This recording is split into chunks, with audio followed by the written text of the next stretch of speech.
On this episode of the Bronze Metalist podcast, we finally find out where we're all going to end up. It's Hellbound by Fit For An Autopsy, folks. Yeah. Woo!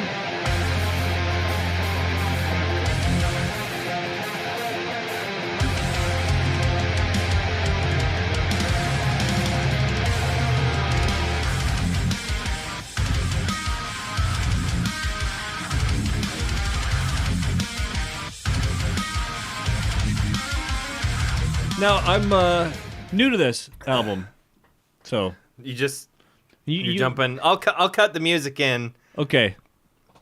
And then straight into where you just started. So yeah, you're new to this album. Let's just keep this a running gag. Yeah, why not? Anyway, yeah, you're new to this album. This is this is my week. This is your week. This is my week. Last week last week would have been my week, but we took the week off so OJ could be a responsible adult and look after some children. Yeah, I had to look after some. There was Höstfest involved. There was which is the North America's largest Scandinavian festival. Which we have here in our hometown. In our hometown, which always confuses me a little bit because it's like, how many other Scandinavian culture festivals are there in the United States that we can compare it to? It seems like this is kind of our thing. Like, right, this is where the Scandinavian festival is. Yeah, you don't need to, like, what, there's like a small one that a few thousand people go to in fucking Janesville, Illinois. Well, it's smaller than ours, damn it. Yeah. And here's the thing, they get musicians, they get music acts. Yeah, and I would think they would want to get more Scandinavian music. More through. Well, they get country artists and artists of old. Polka, lots of polka. Totally. But so on Saturday, which is the last day, my mom was gonna go to Alabama, and I told her that I would take her. Alabama's country band. Sure. For those of you who don't know what Alabama is, other than the state. Sure. So I was gonna take her because my dad was busy. I was gonna be a good son. They ended up not being able to play because their vocalist got laryngitis. Right, Randy Owen. Yeah, Randy Owen came down with laryngitis, which is the most inconvenient disease for a singer to get. Yeah, the worst condition you can possibly have. Other than gunshot to the head. Cancer or something. Yeah, definitely don't want that. I mean, you can still go on stage if you had some sort of... Yeah, you could. So yeah, they canceled, and while we were walking around the Höstfest and seeing the sights and buying some merch, I got an awesome hat, a new beanie with some ear flaps on it, and it's very comfy and warm. And I also got a great shirt that has the Mjolnir, the Mjolnir symbol, right, the hammer on it, and it says the original heavy metal, which I thought was pretty clever, appropriate, being who I am. And it matches my necklace, which is great. We're walking around, and there was some band playing on a stage, and we were talking about how Alabama couldn't play. I was like, they should have gotten some contemporary Scandinavian music. Like, they should have just brought Gorgoroth out. Sure, absolutely, that would be contemporary Scandinavian. Yeah, just music. Bring Gorgoroth out, have them perform for a bunch of confused old white people, and then you'd have that one guy in the back, he's like, wait, Gorgoroth is playing? Fuck yeah! And he rips off whatever shirt he was wearing, and underneath is a goat whore t-shirt. Suddenly he has corpse paint. Yeah, corpse. Well, he pulls the paint out from. He's got the tubes of face paint in his pockets. He carries them around just in case. Of course, he needs to show everybody how cult he is. But yeah, just have that. Maybe have. Is mayhem even a thing anymore? I don't believe so. I feel like that is the sort of reputation that a lot of people would try and get a lot of mileage out of. But I guess they haven't. I would have to look that up. I don't know when the last time they actually put anything out was. I feel like it was in the 1980s. Well, no, because the 90s? Euronymous didn't die till the 90s. Sometimes it was like 95. Okay. I have no sense of time. This is the part where Kale looks shit up. There are a lot of other Scandinavian acts they could have got. They could have got Meshuggah. They could have got Meshuggah. They could have got other Scandinavian. Arch Enemy is technically Scandinavian, right? They're sort of German, Scandinavian. Because Alyssa is Canadian. Right. Okay. Mayhem. Band. Disambiguation. Thank you, Wikipedia. Music, right. mayhem band, Norwegian black metal band. It says is a Norwegian. Oh, so it is. So they're still active? Apparently. Let's see. What does it say? Active through 2000. The last hiatus that they took.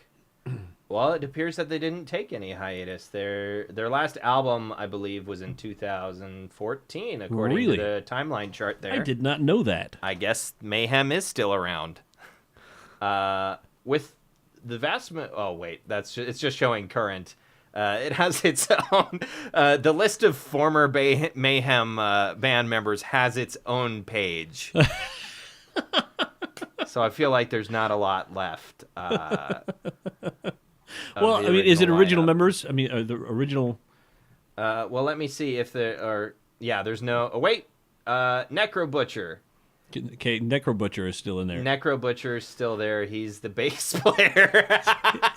It eventually does come to a time when a band that switches out so many members that they're just a tribute act. Yeah, really. Like, and I just find it funny that I mean, bass players are very important. They play a very important part in the band. You laughed way too mirthfully at that. But it's fascinating to me that the only original member is the member that typically, arguably, has the least creative or least valued creative input for as far as the overall sound of the band goes. Unless you are also the vocalist and the songwriter, typically the bassist is there to play their part and not a lot more. It's a bass part and it's a rhythm part. I mean, this sort of they wear two hats as a bass player. Yeah, it's very important, but it's when you think of the hierarchy of band members, bass is almost always at the bottom as far as what's important. Literally. We mentioned Meshuggah a little bit ago. They don't have a bass player. They don't have a bass player. They just rely on their 8 strings to sound heavy enough. Yeah, that's all they need. That's all they do. That was that was a digression, but it was. There was a Scandinavian festival, and That's why we weren't on last week. Yeah, that's why we weren't on last week, because we were all getting our Norwegian on. My mom got a text from my cousin, actually. She's been doing 23andMe stuff. Mm-hmm. And originally I thought I was only a quarter Norwegian, but according to that, it's 46%. Really? I don't know how... Almost half. Yeah, I don't know how accurate that is, but I'm a lot more Nordic than I thought I was, which is, I guess... my fashion choices lately, I feel a little bit more justified with my fucking Thor necklace. Because it's I'm not a heathen, but I wear it because it's, it's cool. I'm a fucking poser. What can I say? So what? I'm a terrible poser. It's cool. I Other things to talk about. Currently, it's probably done by now, but downstairs in one of the dryers, I have a load of towels because the dryers in my building suck, and I just wanted to bitch about that for a little bit. It's okay, man. It'll be okay. I know it'll be okay. I put half, because I was out of towels. Sure. And so I put half of my towels in the dryer, or in the units upstairs, and half of the dryers in the units downstairs on the second floor. And the ones upstairs were just a little damp when they were done drying. The ones downstairs were still wet. Really? They were still very, very moist. So your unit downstairs causes things to remain moist. Yeah. Okay. So we're clear. Yep. And it results in a lot of annoyance, too. On my part, typically. It's just things are, anyway. Things are tough all over, man. Yeah, things are tough all over. We all got it bad. No, so that pissed me off. Because it seems I feel like the dryers in this building suck on purpose to make you pay more money. Because it was not a very big load in either of them. Stop it. Moving forward. Yeah. Other things that are happening in the world that we live in, our world. Yeah. As opposed to Niflheim or something. Sure. Where the yeah. Who lives in Niflheim? That's the where the gas, you can get the mist echoes. Oh, is Niflheim the volcano place? No, that's where That's where the mists are, and you go over the wall and you fight all the monsters. You can. I Open haven't 3 played chests. God of War. You know that, Right? Okay, that's a good point. Anyway, so speaking of like Norse stuff though, and the God of War game, snow today, and on Monday, crazy snow, and it's all gone now. And like when I looked out the window a while ago, it looks weird out there. Yeah, like feels weird. It just feels wrong, because typically in North Dakota, when it starts to snow, that's usually the point in the year where the snow stays. Mm-hmm. It's like, this is your life now. It has snowed once. It will snow again. It's going to stay here. And it's going to stay here until, late March, early April. Right. But it went away by the time you got here. Anyway, it's pretty much all gone. Today when I went to lunch, and I was walking out, it was sleeting and raining when I went to lunch, and I didn't look out the window the entire time I was at lunch. And then I went to put my coat on and looked out my window, and just everything was covered. It was just all white. So, yeah, crazy weather we're having. Supposed to get more snow on Friday, which is awesome, cool. Thank you. And we will have, I can almost guarantee it, sometime between now and November, we'll have a week of sun 60s. tanning. Yeah. We'll have a week of 60s. People will break their shorts out again, and then it will snow once more. Forever. Yeah. That's why I haven't put my motorcycle away. It'll be the start of Fimbulwinter, which I believe is also a black metal band. Either that or it's like a power metal band. I think there's a band called Fimbulwinter anyway. It's October now, the spookiest month.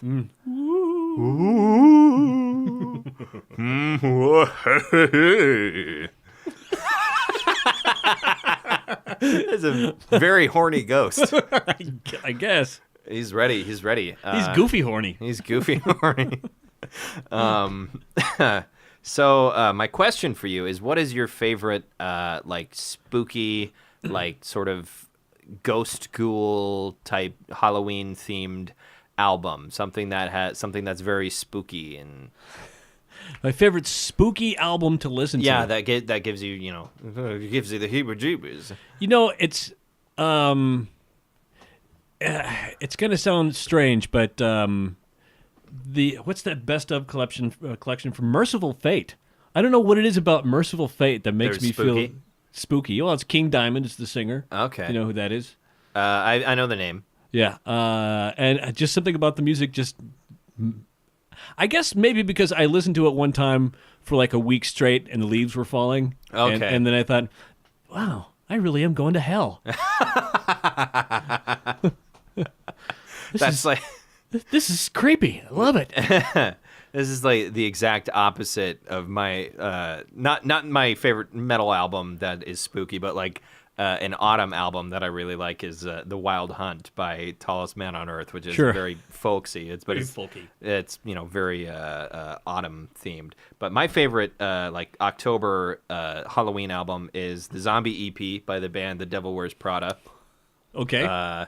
Which is I guess a Christian metalcore band. They I don't know how, like, their first 2 albums were a lot more faith focused, and then since then they've kind of just become more of a general metalcore band. Sure. But then sort of in that era, they put out the Zombie EP, which is entirely about, zombies and being eaten. There's a track that has, chainsaw samples in it. It's great. I listen to it every Halloween. They also have the Space EP, which is, as you can imagine, about space and aliens and shit. So yeah, The Devil Wears Prada is a fun band. Mm-hmm. I enjoy some of their work. I don't listen to them a lot, but I do enjoy the Zombie EP quite a bit, and I listen to it on a annual basis. There you go. There we go. Okay, so it's time to talk about the matter at hand. And the album at hand. The album you recommended to me that I listened to, and I really, really enjoyed it. I'm glad to hear that. Yeah. I'm glad to hear you enjoyed it. The album in question is Hellbound by Fit For An Autopsy. Fit For An Autopsy is an American deathcore band from Jersey City, New Jersey. New Jersey. They're from Jersey, the most Jerseyest place in Jersey, because it's called Jersey. So nice well, it's not nice, but they named it twice. So bad they named it Dad. Anyway, so they were formed in 2008. This is their second full-length album, and it's their last with founding vocalist Nate Johnson. Right, which I really dug his vocals. Yeah, that is one thing that has always stood out to me about this album is how great his vocals are. They aren't particularly extreme compared to some other deathcore vocalists who do really like nasty and out there growls and really strange high vocals and lots of weird like tongue work. Right. I introduced you briefly a while ago to Infant Annihilator. Yeah. Dickie Allen from that band can do some really weird shit with his mouth. Yeah. But what this guy sounds like to me, when I hear it, it sounds like a human making vocalizations. Yeah, in a lot of points, it's less like a death growl that you would identify, like, oh, that's a death growl, and it emotively, it feels like it's a roar most of the time. Like he has his vocals just kind of roar, and they're very deep and kind of bassy, and I really dig his vocal work so much so that a while ago, if you look hard enough, you can find a vocal cover of me doing The Travelers when I was a sophomore in college, which I guess is 3 years ago. So it's not really. It's way not back in the day. Way back in my schooling days. Back in 15. But yeah, I did a cover of The Travelers, which is one of my favorite songs off of the record, and it was an okay cover. It's one of my better ones. I'm not a music producer, so the sound quality is usually the most basic amount that I can get out of an SM7 and a regular preamp without any kind of like effects processor or anything like that. So it was okay. But so yeah, there's a lot that goes on in this album. It's decidedly misanthropic. Yeah. As is most of their work. This album has a very poor opinion of the human race, to put it lightly. And there's sort of different themes on each song. It's not particularly heady, but it is very angry. This is one of the meanest sounding albums I think I've ever heard. I love the guitar tone on this album. Oh, yeah. It sounds mean. You know, it's not ultra clean. It is very well produced, but it has enough fuzz on it to really they just nailed it. I don't know what else to say about the guitar tone. And their later works kind of lose a little bit of that, and they're sort of more clean and more techy. And this is very well produced, but it's just it's so angry, and I love it for that.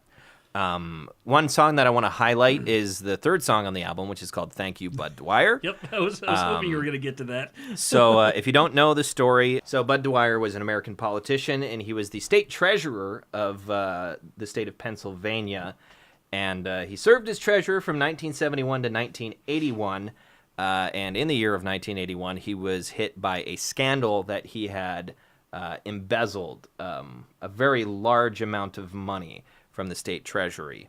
As courts would later decide, he was not guilty of this crime, but he had been such a witch hunt had been kind of issued against him. Yeah, he had been so demonized by so many people in the press that he decided to take his own life in a very public way.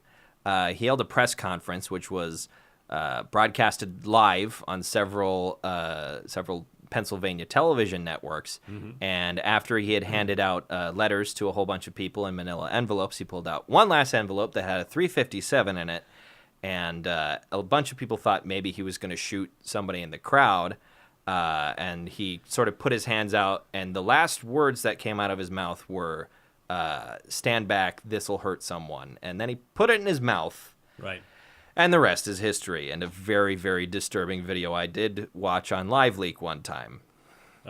It's thank you, LiveLeak. LiveLeak. Having absolutely everything. The story does kind of have a happy ending, because after he died, I don't know if this was a non-standard thing or if it was just the way that life insurance worked in the early 80s, but because he died in office, got a considerable sum of money paid to his family. That's good. That managed to pay for their legal fees and everything like that. He had to have known that. Yes, I'm pretty sure that's why he decided to do what he did. Because even if he had been found not guilty, his family had been pretty much bankrupted by the legal fees that they had to pay. So he saw that as his only way out, and that's really the story of the song. Is not necessarily. The name and the final line of the song owe themselves to this story, but the story really is just generally about being ostracized by a city or an organization that you have worked very hard to improve, or that you used to love, and the fall, I guess, of an honest man. That sort of thing. Trying to remember the last line of the song. This'll hurt someone. Oh, it was this. It was watch and learn, you fucking cowards. This'll hurt someone. So yeah, very dark stuff. This is not.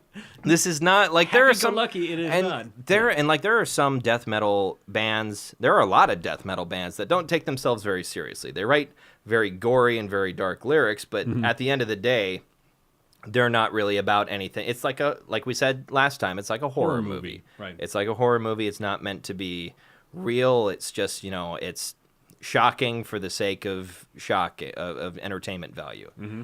This album has some more serious things going on. So yeah, that is one of the main songs that really has a story to it. The rest is sort of general. There's a lot of clever album titles, or not album titles, clever song titles, like There's Nothing Here Worth Keeping, which is, I believe, just a general song about the United States. Oh, jeez. Well, because I believe that is the song that features the lyric, the deadly shadow of a flag, once a symbol of hope, now a tool for tyrants. I believe that is in There Is Nothing Here Worth Keeping. Mother of the Year, I thought was a good song. Mother of the Year is a good one. Do You See Him is another good one. That's just generally about the devil inside all of us. Still We Destroy is the second one. That's perhaps the most deathcore-y song on the album. Mm-hmm. The rest of them are trend a lot closer to regular death metal. Which is one that they had the music video for the shot partially in North Dakota.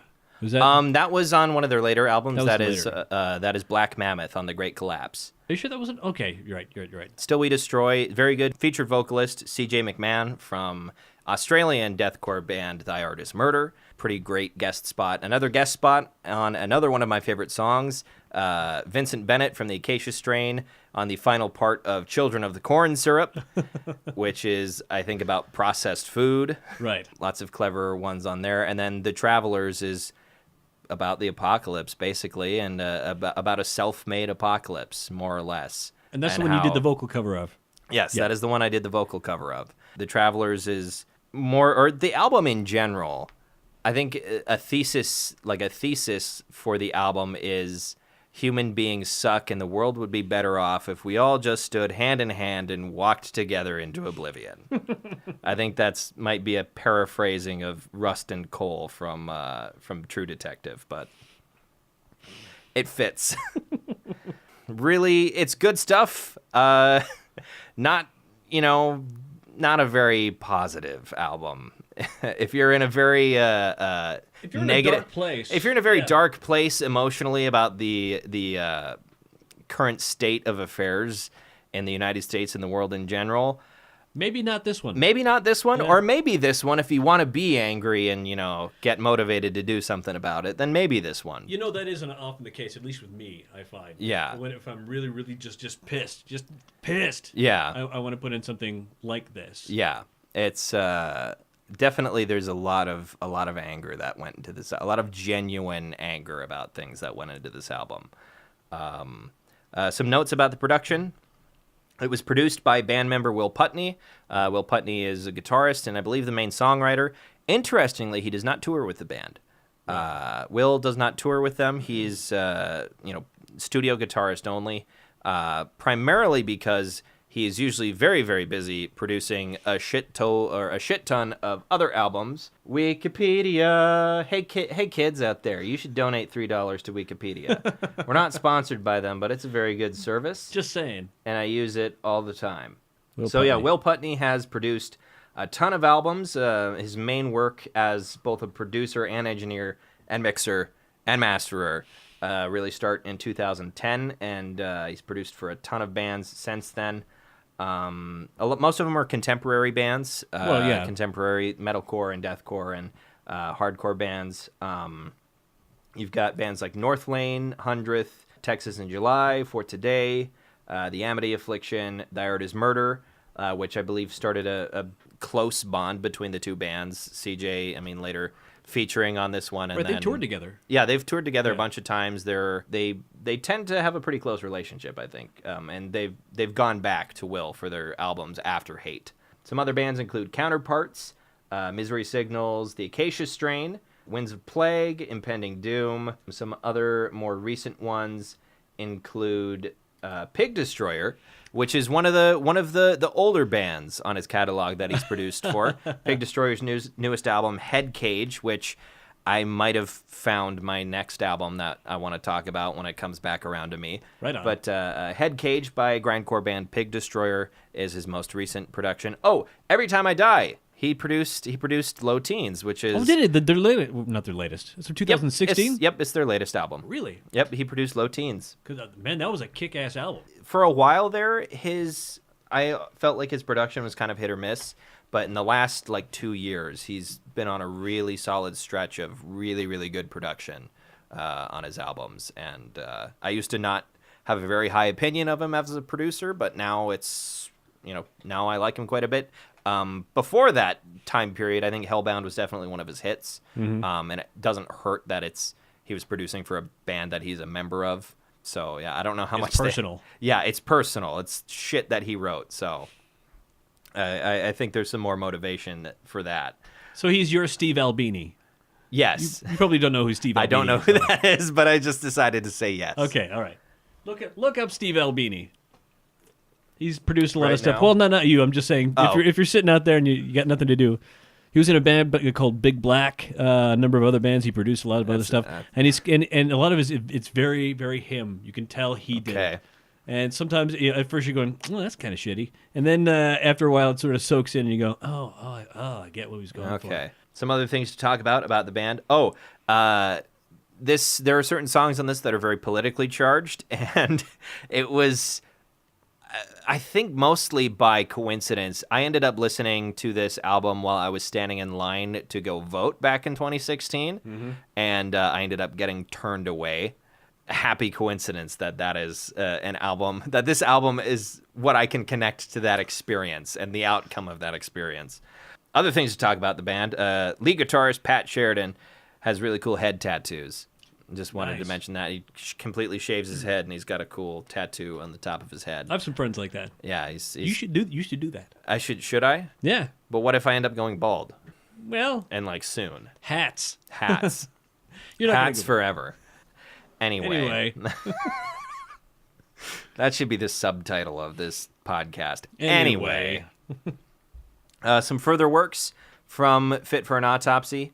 Their album that came after this one in 2015 was Absolute Hope, Absolute Hell. That was their first album with new vocalist Joe Battolato. He does a pretty good job. The album is... I don't like either of their newer albums more than I like Hellbound. They're both still pretty solid. But they're not better than this one. I wouldn't say they're better than this one. These ones lean more towards kind of prog deathcore rather than this one, which leaned more towards regular standard death metal. Mm-hmm. These ones are a bit chuggier in a Gojira way. They're not bad in any sense of the word. Still a lot of political themes, a lot of misanthropic themes, environmental themes is a big one, especially on The Great Collapse. Mm-hmm. We talked about Black Mammoth, which was a music video that was partially filmed, or at least used clips that were filmed here in North Dakota. It was about during the protest. Yeah, during the protests on the Standing Rock Native American Reservation. So that one, I really dig that track as well, just from a musical perspective. It's a good song. Yeah, it's a good song. Heads Will Hang is also a good one off of that album. That one, the Gojira influence, I think, is the heaviest, pun intended. It's also a really fucking heavy song. Mm-hmm. And those are kind of the two main ones off of that album that I really dig. What else? What's going on? What album are you bringing next week? The album I'm bringing next week, gonna fly back only 20 years for this one. Only 20 years. Only 20 years for this one. To 1998. To 1998. I want to listen to, I'd like you to listen to, okay. Fear Factory's Obsolete. So what can I expect? What kind of, what genre? Well, they sort of stem from an industrial background. It's definitely metal. Okay. That's for sure. And this is their, how many albums is this? If you don't count, because what they used to do is they used to make an album and then they would make a techno sort of remix of it. Then they would make another album and a techno remix. So this, if you don't count the techno remix, is their third album? Okay. Or maybe it's their fifth. I don't know. It when you try to look up in a band's discography and it just gets so jumbled up because they either have remixes or they've got reissues or compilation albums that don't count as official releases. Converge's discography is a fucking mess because of that, because they've done so many reissues and compilation albums and B-sides and split EPs, and it's and I think industrial really lends itself well to techno remixes. Yeah, it's definitely, they're very intertwined genres. Yeah, recently I heard an album. It was one of their albums, one of Fear Factory. There was a solo in it, and I went, "What am I hearing right now? They don't do solos. This doesn't belong. You got solos in my Fear Factory. You got Fear Factory in my solos. To a great taste." No. I don't know. At some point, I'll have to bring not that it's like a new hip young person album that I could bring, but at some point probably have to bring a Dream Theater album. We already talked about Metropolis Part 2, so I might bring 6 Degrees of Inner Turbulence. I don't know. I just wonder, because I've listened to my share of Dream Theater. Do they fit the metal category? Would you say? It kind of depends on the album and the song. What was I listening to? Yeah, what was I listening to earlier today? That is purposefully Train of Thought.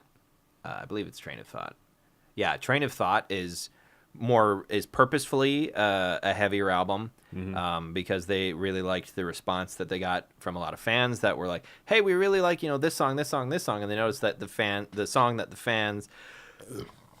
they noticed that the songs that the fans tended to react to the most live were their heavier songs, and so they just made an entire album that was straight up progressive metal. And I think they definitely fit the category. If glam metal is still considered metal, I think Dream Theater can still be considered metal as a whole.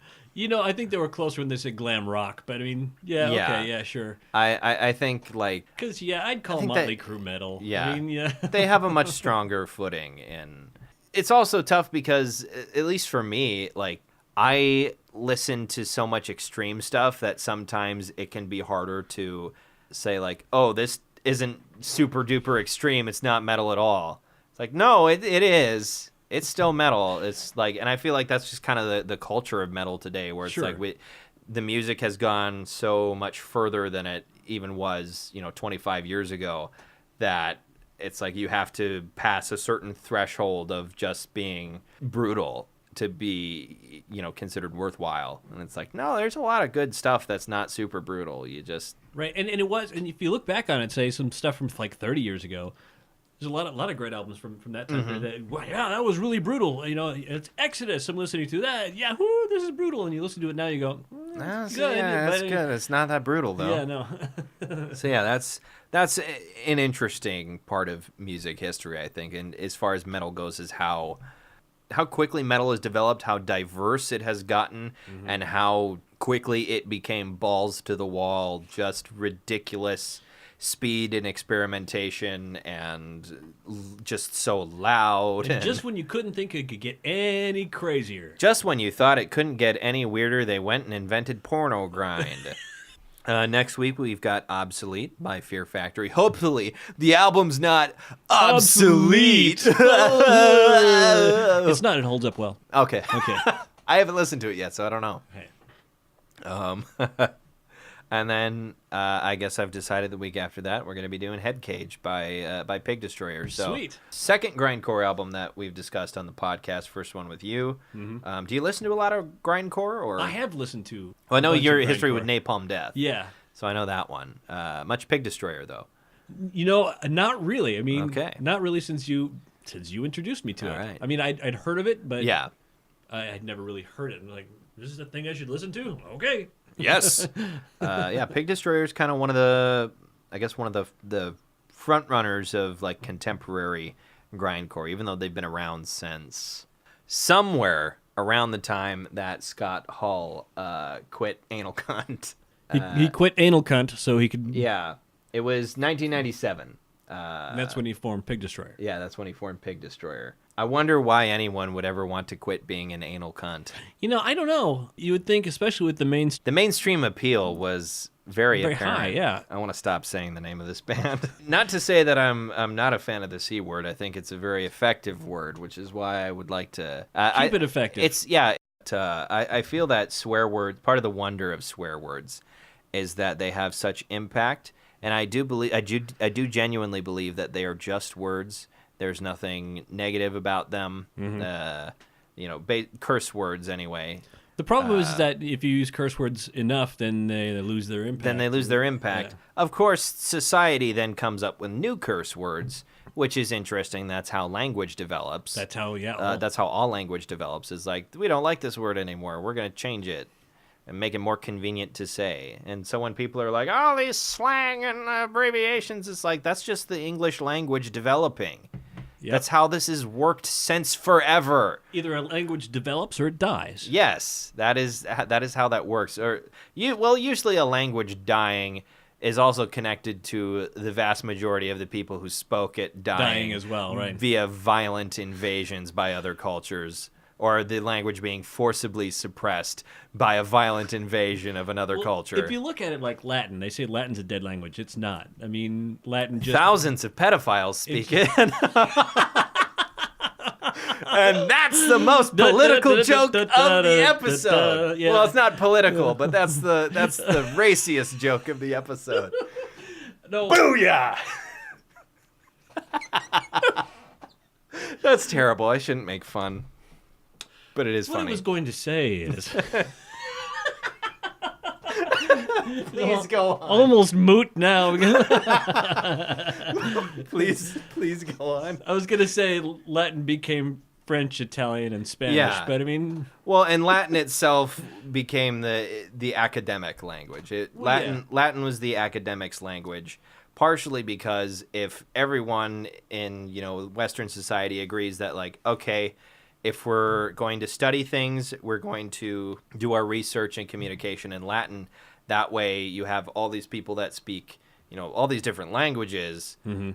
but they can all share their information in the same language. And that's kind of what English is today. English is kind of the new Latin. The new Latin for the most part. Because Latin is primarily used today in a religious context, right. Which... Back in the day, academics and religion were one and the same. They went hand in hand. You wouldn't find random Joe Schmo going to the university. He went to the university because his uncle was the bishop or some shit. But there's no populace. I mean, there's no populace that speaks Latin. There's no culture that has Latin as their primary ethnic language. Right, but it really is because the French and Italian and Spanish. You trace it back. French is kind of interesting because it also has lots of, well, not lots, but plenty of Germanic influence because the Franks were a Germanic people, and then you've got invaded by Germany. Yeah, and then you've got the Normans that. Well, yeah, and there was a. This is the history part of the podcast. Yeah, there was a letter from a college professor back the last millennium. They found a letter saying that the Gaulish are destroying Latin. Yeah, and that just goes to show that nothing ever changes. And nothing stays the same. It's true. Everyone will die. We should all do it because it'll be better for the world. Back to the album. Bringing it back around. Yeah. End of the episode. Brought it home. Booyah. Field goal. Regular goal. Hockey goal. touchdown, home run, basket, half court shot, home run, nothing but net, grand slam. We're done here, folks. So I've been kind of forgetting to plug this. If you like this podcast, we don't pay to advertise anything because I'm cheap. But you pay a fee, and then this I pay a fee to put this up, and that does cost me money. It's not a ton, but it is money out of my bank account every month. We're going to keep doing this because it's fun and we love metal. Mm-hmm. But if you think that this is the type of podcast we should get some sort of monetary reward for, what you really need to do is share this with your friends so we can get enough listeners to the point where that becomes something that can actually happen. That would be awesome. That would be really cool. So we're not even asking you for money. Yeah, we're not asking you for money. Like, we're not shilling for our Patreon. We might do that someday. Maybe. But we're not doing it right now. All we're asking right now is for you to share this with your friends. If you've got friends that like metal, if you've got friends that are tangentially interested in metal, friends that are looking for new music of any kind, share it with them. Let them know that, hey, this is a cool podcast done by some cool dudes. That would be a bold-faced lie. But if you did that, it would really help us out. Please lie. Please lie on our behalf so we can make money someday. Okay, we are shilling. All right. So now that that's out of the way, the part of the way you can share us, check us out on Facebook, Twitter, and Instagram. And share us with your friends there. And on YouTube. And on YouTube. You can listen to our tracks on YouTube. Put it on the background while you're listening. Anyway, now that second part is out of the way, thank you all very much for listening. You made it to the end of another episode of the Bronze Metalist Podcast. As always, I'm Kale. I'm OJ. Congratulations.